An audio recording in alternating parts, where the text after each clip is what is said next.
다시 만나게 돼서 반갑습니다. 우리 경건주의와 부흥운동, 이 부분을 같이 다루도록 그렇게 하겠습니다. 지금까지 경건주의 운동이라고 한다면 그 루터파 경건주의만 알려졌는데, 실제적으로 이 경건주의는 개혁파 경건주의와 루터파 경건주의로 나눌 수 있습니다.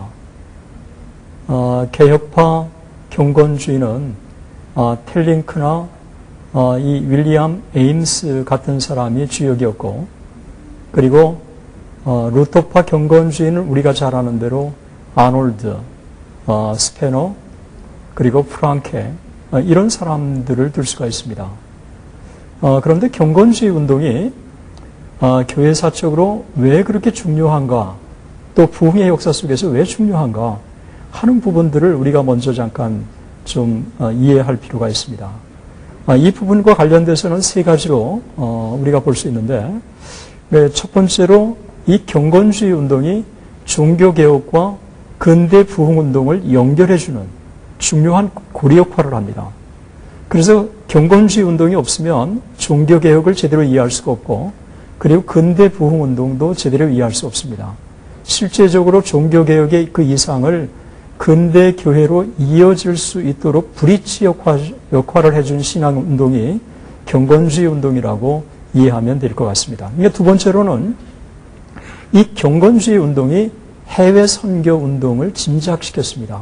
그래서 근대 선교 운동은 경건주의 운동에서 태동되었다고 해도 과언이 아닙니다. 이 경건주의 운동이 또 하나 교회사적으로 중요한 역할을 하게 된 것은 사회적인 책임의 모델을 경건주의 운동이 보여줬기 때문에 그렇습니다. 그래서 이 경건주의 운동이 예를 들면 고아원 운동, 그리고 양로원 운동, 학교 설립 운동, 병원 설립 운동, 이런 일련의 소위 사회 책임, 사회복음이라고 할 수 없지만 이 사회적인 관심을 소위 구체적으로 공동체를 통해서 구현한 공동체가 이 경건주의 운동, 또 경건주의 운동과 관련된 신앙의 단체들이라고 볼 수가 있습니다. 그러면 경건주의 운동에 있어서 개혁파 경건주의 운동을 주도했던 그 텔링크라고 하는 사람은 어떤 면에서 경건주의 운동의 주역이었느냐 하면, 그는 이런 생각을 가졌습니다. 신앙이라고 하는 것은 우리가 날마다 새롭게 하시는 살아계신 그리스도에 대한 헌신이다라고 그렇게 했습니다. 이 말은 조금 더 우리가 표현한다면, 우리 예수 믿고 난 사람들은 죄에 대해서는 죽고 그리스도에 대해서는 살아있는 사람들이다. 그래서 예수 믿고 구원받은 사람들은 새로운 삶을 추구하는 사람들이다 라고 그렇게 이해하게 된 것입니다.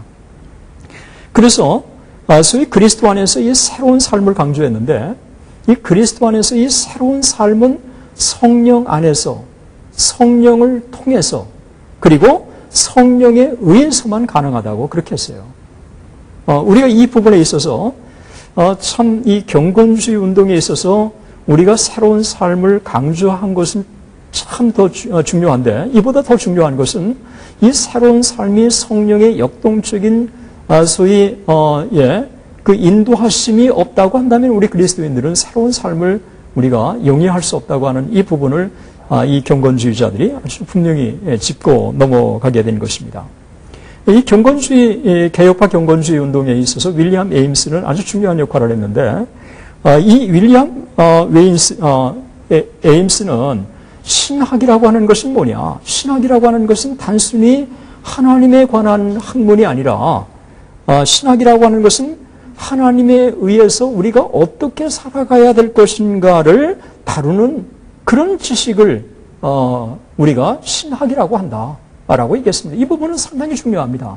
지금까지 우리가 신학이라고 얘기했을 때 단순히 하나님에 관한 지식으로만 그냥 간단하게 정의를 하는데, 이 하나님에 대한 지식을 더 넘어서 하나님의 은혜에 의해서 그리스도인들이 어떻게 살아가야 될 것인가를 다루는, 이것이 바로 신학이다라고 그렇게 얘기했습니다. 그래서 그는 신학이라고 하는 것은 그리스도인의 삶과 관계가 있다고 하는 것을 분명히 했습니다. 이 삶에 있어서 소위 하나님의 뜻대로 하나님의 말씀대로 구현되지 않는다면 그가 진정한 신학자라고 볼 수가 없다고 하는 것입니다. 그래서 소위 이 경건주의자들은 우리가 이와 같은 이 진정한 이 개혁이라고 하는 것은 예배 개혁을 통해서 그리고 삶의 개혁을 통해서 구체적으로 구현되어 나갈 수 있다고 그렇게 보았습니다. 흥미로운 사실은 이 종교개혁 이후에 정통주의자들이 그냥 형식적으로 신앙 고백에 의해서만 세례를 줬는데 이들은 소위 감동 없이 기계적으로 세례를 주는 것은 잘못됐다. 우리 자녀들이 소위 부모에 대한 이 자식이 분명한 신앙의 고백 없이 세례를 강요하는 것은 그것은 세례의 참 의미를 모르는 것이다. 그래서 소위 이 자녀들이 분명한 신앙의 고백뿐만 아니라 그들에게 있어서 신앙의 이 모습을 갖춘 것과 세례라고 하는 것은 맞물려서 평가되어져야 된다고 그렇게 본 것입니다. 그리고 주에 대한 준비 없이 하나님 앞에 회개에 대한 준비 없이 성찬에 참여하는 것도 반대했던 것입니다. 이제 소위 개혁파 경건주의자들이 강조했던 아주 중요한 부분, 그것은 새로운 삶, 그리고 새로운 이 세계관, 그리고 이 중생에 따르는 이 진실된 삶인데 이것은 어떻게 가능하느냐는 거예요. 그것은 내적으로는 성령을 통해서 가능하고 외적으로는 하나님의 말씀을 통해서 가능하다고 봤어요. 그리고 말씀과 성령은 또 연계가 된다고 본 것입니다. 우리가 말씀을 묵상하고 또 말씀을 하게 되면 이 외적으로 우리로 하여금 경건에 이르게 되고 또 이 말씀이 역사하셔서 성령을 통해서 우리를 내적으로 새롭게 만드신다는 거예요. 그러니까 소위 훗날 부흥이라고 하는 것, 성령의 역사라고 하는 것, 그것은 종교개혁 이후에 하나의 전통이었는데 성령은 말씀을 통해 말씀과 더불어 역사하신다고 하는 게 종교개혁자들의 중요한 전통인데 이 전통을 개혁파 경건주의자들이 선명하게 보여줬다는 것입니다. 그래서 우리가 외적으로 경건과 하나님의 이 진실된 삶에 이르기 위해서는 우리가 하나님의 말씀에 침잠된 우리의 모습이 있어야 되고 이 하나님의 말씀에 침잠됐을 때 성령께서 말씀을 통해 우리 안에 내적으로 역사하심으로 우리가 죄를 이기고 또 세상을 이기고 하나님의 뜻에 따라서 가까이 갈 수 있다고 보았던 것입니다. 그러니까 이런 것들은 우리 모두에게 이 시대에 어떻게 우리가 경건한 삶을 추구해야 되고 그리고 이 시대에 우리가 어떻게 리더십을 영적으로 키워야 될 것인가를 우리에게 선명하게 보여주고 있는 것입니다. 이제 우리는 소위 이 루터파 경건주의로 우리가 살펴봐야 되는데 이 루터파 경건주의의 이 대표자는 조금 전에 말씀드린 대로 아놀드, 스페너, 프랑케 이런 사람들을 들 수 있습니다. 이 루터파 경건주의자들이 역사에 태동되게 된 배경을 간단하게 말씀드리면 종교개혁 이후에 루터가 큰 역할을 나눴습니다. 그런데 이 루터의 후계자였던 필립 멜랑톤이 그래서 이 필립 멜랑톤이 어떤 철학을 가지고 있느냐 하면 소위 종교개혁에 있어서는 연대가 필요하고 그리고 이 종교개혁의 정신을 전 세계에 널리 유럽 전역에 이것을 체계적으로 보급하고 확산시키기 위해서는 소위 개혁파주의자들하고의 연대가 필요하다라고 느꼈어요.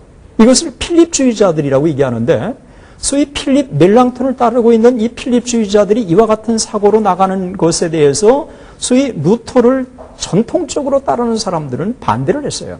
그래서 이 루터의 소위 순수 루터파들이 중심이 돼가지고 이 필립 멜랑톤과 다른 방향에서 소위 루터의 이 신학을 이끌어가기 시작합니다. 그러면서 자연스럽게 소위 아리스토텔레스라고 하는 이 아리스토텔레스주의 사상이 이 루터파 정통 유럽 이 루터파 안에 태동되기 시작을 하기 시작합니다. 그러면서 소위 종교개혁자들이 갖고 있었던 루터의 이 하나님의 말씀에 대한 또 동시에 삶에 대한 이 영역이 축소되고 교리주의화 되가기 시작하는 거예요. 그러면서 루터파 정통주의 교리주의화 현상이 역사에 태동되기 시작한 것입니다. 그러면서도 불구하고 윤리는 타락하고 그리고 세상에 대해서는 영향력을 상실해버리고 전혀 소위 교회의 본질을 상실해버리는 것입니다. 그래서 그 당시에 윤리라고 하는 것은 평범한 사람들의 윤리에도 따르지 못하는 이런 것들이 교계 윤리였어요. 이 부분에 대해서 탄식하는 어떤 사람은 이렇게 얘기합니다. 크리스티안 게르보라고 하는 사람은 이렇게 탄식합니다. 농부들은 동물처럼 살았다. 부자들은 맥주 벤치에 앉았다. 매일 이렇게 할 수 없는 이들은 일요일에 이것을 하였다. 부자들은 아침까지 춤과 술에 빠져 있었고 더욱이 논쟁과 주먹 다툼이 끝이지 않았다.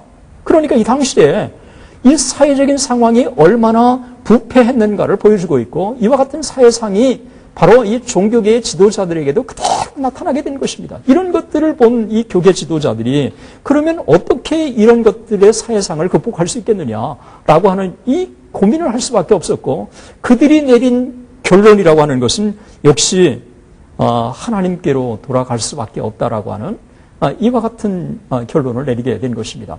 이와 같은 시대적인 상황에서 아놀드가 역사에 딱 등장한 것입니다. 그는 소위 루터의 이 교리 중심을 소위 성화 중심으로 바꿨습니다. 그래서 칭의 중심에서 성화 중심으로 바꾸기 시작하면서 소위 역동성, 이 그리스도인의 성령의 역동성 이런 것들이 자연스럽게 강조되기 시작했고 실제로 능력 있는 설교를 했고 양떼들을 케어하면서 단순한 신학자가 아니라 교회를 이해하는 교회를 위한 신학을 전개하기 시작한 것입니다. 그는 능력 있는 설교를 했지만 단순했고 심지어 예화까지 사용하지 않았어요. 하나님의 말씀을 그대로 전하면서 성령의 역동성을 많은 사람들에게 아주 설득력 있게 제시를 하게 됐습니다. 그러면 이 아놀드가 갖고 있었던 핵심 사상이 뭐겠느냐? 이 아놀드가 갖고 있었던 다양한 핵심 사상을 이 중심 사상을 한마디로 요약한다면 그의 말을 직접 빌린다면 이렇게 빌려볼 수 있습니다. 그리스도는 우리를 참되고 바르고 내적인 마음의 회개로 부르셨고 하나님께로 돌아가도록 우리의 마음을 인도하셨다. 그러한 회개가 없으면 그리스도는 인간에게 아무 가치가 없다. 다시 말하면 우리가 예수 그리스도를 믿는 사람들이 그리스도에게로 진정으로 돌아가는 참된 회개를 경험하지 않는다면 그는 역동적으로 진정한 믿음의 삶을 사는 사람이라고 보기 힘들다는 거예요. 우리가 세상을 이기고 문화변혁에 책임을 다하고 그리고 죄악과의 싸움에서 이기기 위해서는 우리가 진정으로 그리스도에게로 돌아가는 이 회심의 사건이 우리들에게 있어야 된다는 거예요. 그래서 경건주의자들은 이 회심을 아주 강조하게 된 것입니다. 이 아놀드의 사상은 그대로 누구에게 이어지냐면 필립 슈페너에게 이어집니다. 이 필립 슈페너가 프랑크푸르트의 이 암마인에서 목회를 하면서 실제로 경건주의 이상을 구현해 갔습니다. 우리 슈페너가 사역했던 교회 우리 한번 쭉 보도록 하겠습니다. 필립 슈페너가 사역했던 그 현장을 가서 쭉 보니까요. 피부로 와닿고 새로 진 건물이지만은 필립 슈페너가 사역했던 교회라고 하는 표지가 아주 선명하게 나타나 있었어요. 그리고 그 광장에 딱 들어가니까 이 프랑크푸르트의 중심 광장 사방으로 교회가 다 있었습니다. 그러니까 전통적으로 이 프랑크푸르트가 소위 루터에 의한 종교개혁을 구체적으로 제2의 종교개혁이라고 할 만큼 이 경건주의 운동을 통해서 이 독일 전역의 그 교회 영향력을 저변 확대시켰던 하나의 그 현장을 피부로 느낄 수가 있었습니다. 이 필립 슈페너가 그가 그 1635년에 태어납니다. 이 1635년에 태어나서 그 1670년에 그가 경건의 모임이라고 하는 하나의 작은 공동체를 만듭니다. 이 작은 공동체의 모임을 통해서 자기의 사상을 계속해서 피력해 나가게 되고 1675년에 아놀드의 이 설교집 서문을 써달라고 하는 부탁을 출판사로부터 받습니다. 그리고 나서 그 출판사에 서문을 써준 게 바로 경건의 열망이에요. 처음에는 출판사에 그 서문을 써달라는 부탁을 받고 출판사에서 부탁대로 서문을 써줬는데 이 아놀드의 설교집보다도 서문 때문에 더 많이 팔려나가기 시작한 거예요. 그러니까 아예 이 서문을 따로 출판을 한 게 경건의 열망이에요. 이 피아 데시데리아. 이 피아 데시데리아는 소위 스페노의 사상뿐만 아니라 경건주의자들이 갖고 있었던, 또 경건주의 운동이 갖고 있었던 핵심 사상을 그대로 잘 담고 있습니다. 그래서 저는 이 부분에 대해서는 독립적으로 한 강의를 통해서 그 사상과 오늘 우리들에게 주는 교훈이 뭔가를 우리가 비교하면서 우리가 살펴보면 의미가 있을 거라고 보아지는 것입니다. 필립 슈페노의 이와 같은 이 사상은 피아 데시데리아를 통해서 저변 확대돼 가고, 그래서 이 스페노가 이룩한 이 업적에 새롭게 토대를 구축한 사람이 바로 프랑케예요.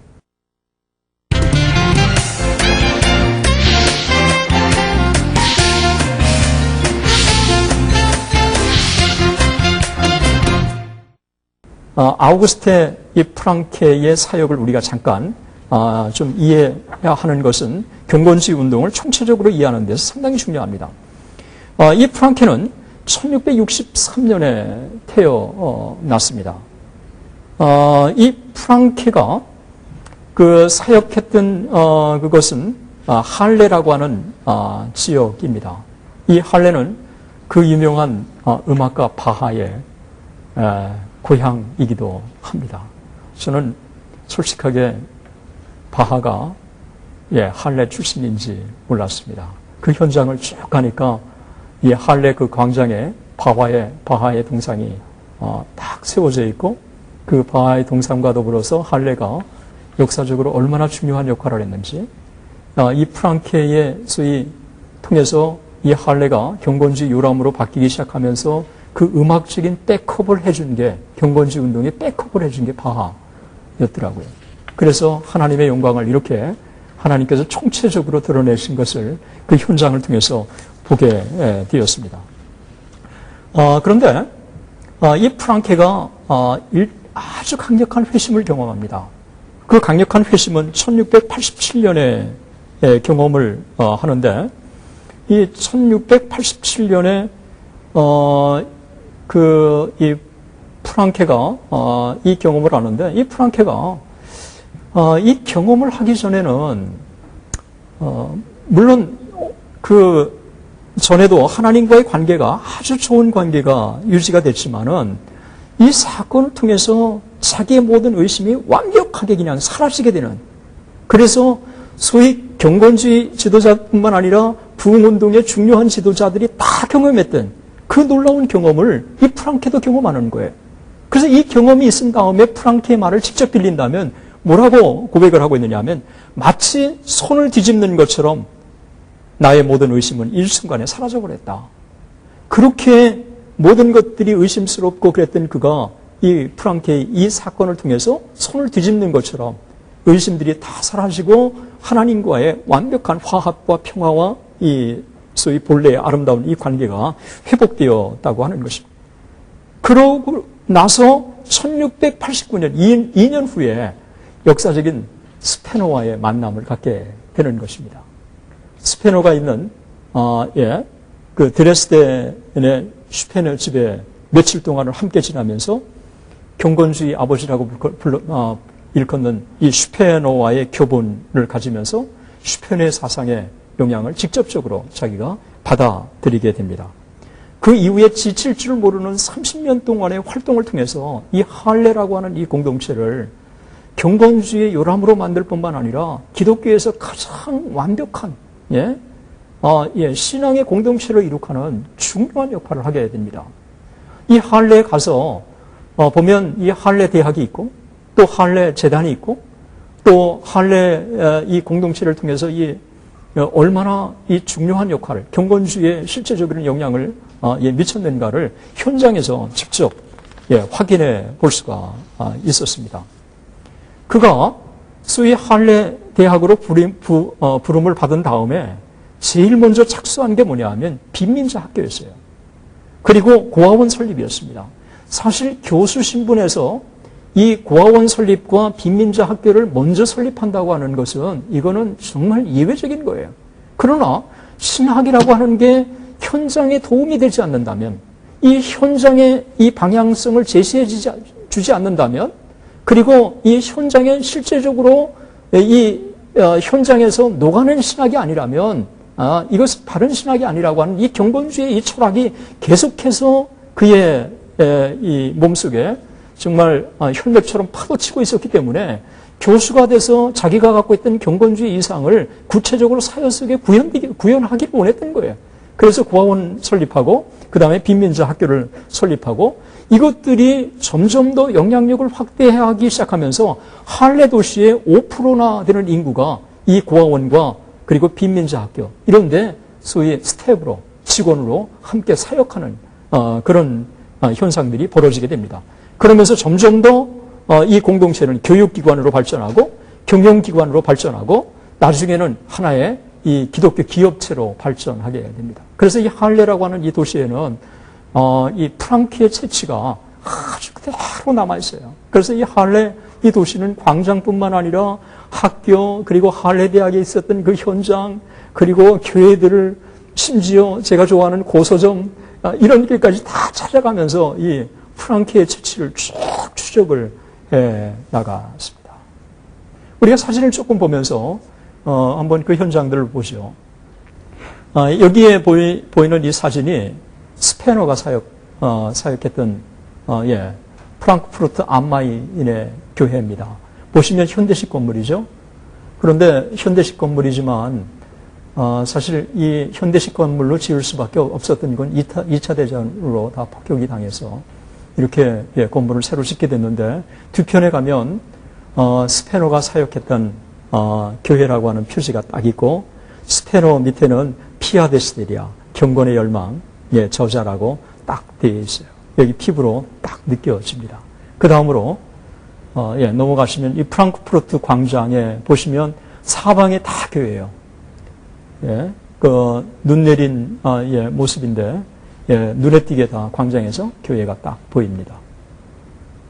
이거는 드레스덴 프랑크푸르트에서 사역했던 그 스페너가 드레스덴으로 옮깁니다. 그래서 드레스덴으로 옮기는데 이 드레스덴에서 가장 오래된 교회, 이 교회는 800년 동안 지금까지 매주 공개적으로 이 합창단, 성가대가 공연을 합니다. 800년 동안의 전통. 그래서 이 드레스덴을 방문하는 사람들은 이 교회를 꼭 방문을 하고 싶어 합니다. 들어가면 웅장한 모습 속에서 소위 그 루터의 종교개혁 이후에 이 독일이 얼마나 교회가 왕성했는가를 상징적으로 보여주는 하나의 교회라고 볼 수가 있습니다. 여긴 드레스덴에 흐르고 있는 강, 이 강 위에 떨어져 있는 것은 얼음덩어리입니다. 그래서 이 드레스덴의 겨울 강이지만 참 드레스덴의 이 고풍스러운 모습과 어울리면서 제게는 아름답게 다가왔습니다. 여기는 이 드레스덴이라고 하는 지역이 이 독일에서는 아주 중요한 지역입니다. 거기에서 소위 다스렸던 소위 그 작센이 살고 있었던 궁입니다. 여기에서 특별히 그 필립 슈페너는 작센궁의 지원을 받으면서 보호를 받았습니다. 여기는 바로 할레 재단인데 이 할레 재단은 물론 좀 원형대로 복원한 겁니다만 옛 모습 그대로입니다.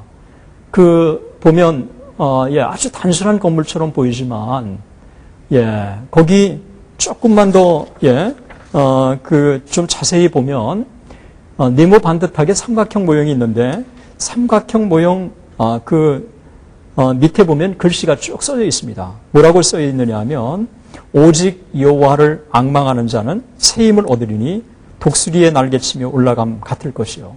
그래서 소위 거룩한 비전, 거룩한 꿈을 기독교에서 갖는 게 얼마나 중요한가를 상징적으로 보여준 거예요. 그래서 저는 이 프랑케라고 하는 한 인물이 정말 이 재단을 설립하게 됐을 때 할례라고 하는 공동체만 염두에 둔 게 아니라 독일이라고 하는 것, 유럽이라고 하는 것, 더 나가서 하나님의 이 거룩한 나라라고 하는 것을 염두에 두면서 비전을 설계한 것을 읽을 수가 있었습니다. 보면 이어서 이게 그 유명한 할례 대학입니다. 이 할례 대학인데 지금은 비텐베르그 대학하고 할례 대학이 합쳐져서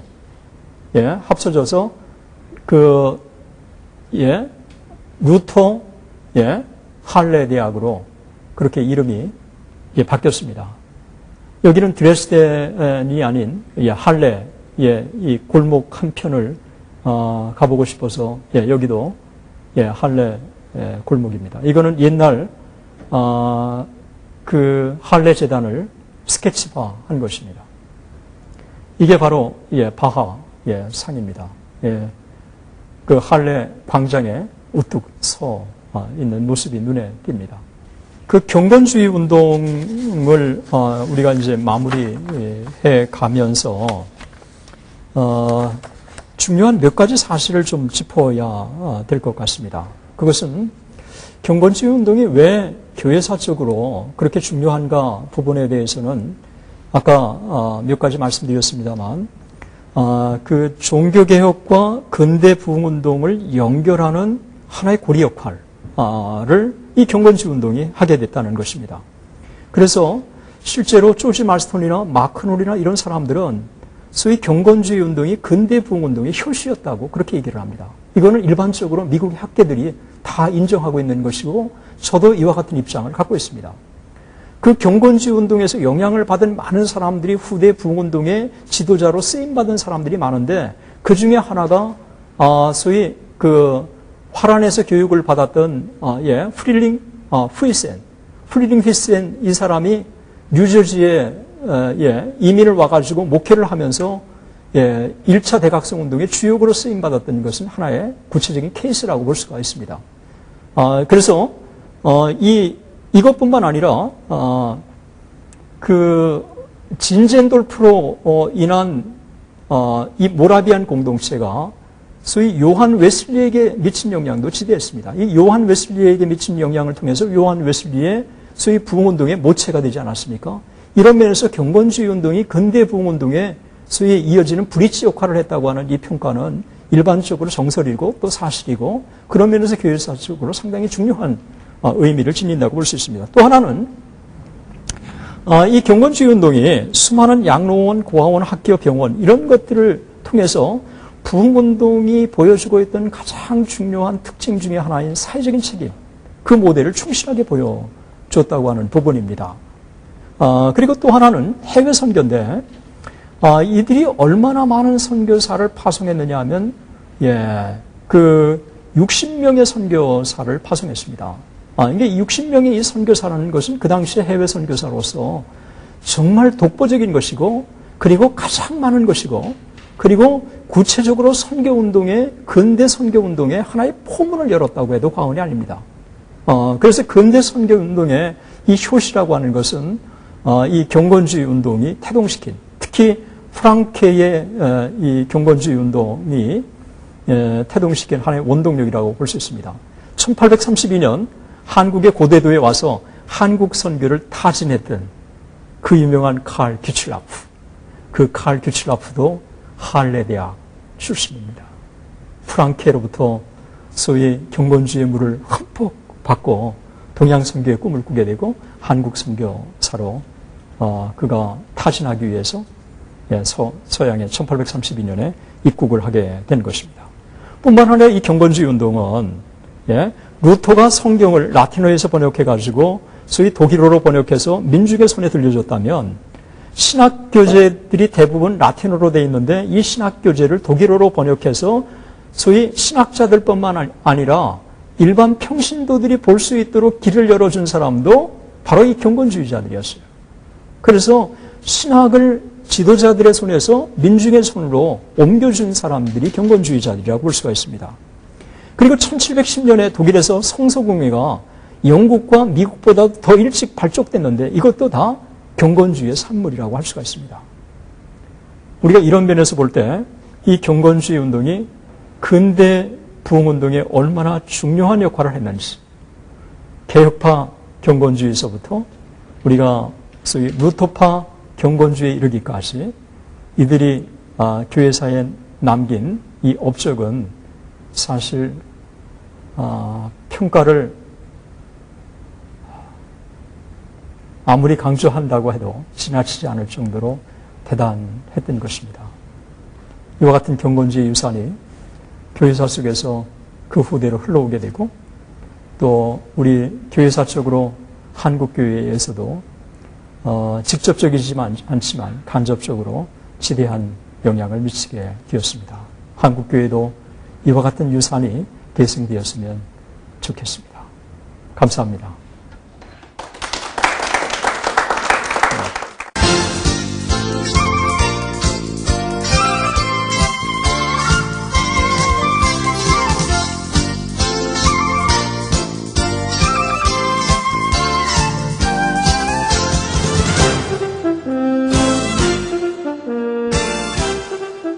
이 프로그램은 선교지의 교회를 세우는 힘찬 첫걸음, 드림온과 함께합니다.